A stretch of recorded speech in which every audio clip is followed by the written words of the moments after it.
লালমনিরহাটে নির্বাহী ম্যাজিস্ট্রেট তাপসী তাবাসসুম উর্মির আচরণ অশুভ ইঙ্গিত এমন মন্তব্য করে বিএনপির সিনিয়র যুগ্ম মহাসচিব অ্যাডভোকেট রুহুল কবির রিজভী বলেন, প্রশাসনে থাকা আওয়ামী দোসরদের মহানুভবতা দেখানোর সুযোগ নেই।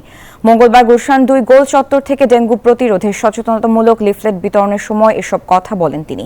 রিজভী বলেন, দেশের বিরুদ্ধে হাসিনা পুত্র জয়ের লবিস্ট নিয়োগের ঘটনা সাধারণ নয়, ভয়ঙ্কর ইঙ্গিত। তাদের কাছে থাকা বিপুল কালো টাকা দিয়ে এসব করা হচ্ছে। তিনি বলেন, শেখ হাসিনার পুনরুত্থান হলে দেশ বধ্যভূমিতে পরিণত হবে।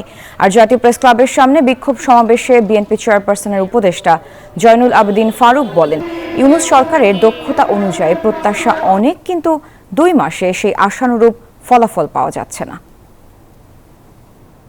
মাননীয় প্রধান উপদেষ্টা ও তার সহ বন্ধুগণ, আপনারা বাংলাদেশের দিকে তাকান। এখনো কেন কাঁচা মরিচ ৭০০ টাকা? আমারও নতুন সিন্ডিকেট যদি শুরু হয় তাহলে তো মানুষের বিশ্বাস, মানুষের আশা কিছুটা কমিয়ে যেতে পারে। এনজিওর কিস্তি প্রথমবার বিকাশ পেমেন্ট করলেই ২০ টাকা ইনস্ট্যান্ট ক্যাশব্যাক। উর্মি এবং খুলনার জজের যে দৃষ্টান্ত পাচ্ছি, এগুলো কিন্তু খুবই অশুভ ইঙ্গিত, এগুলো কিন্তু খুব অশুভ দৃষ্টান্ত তৈরি হচ্ছে।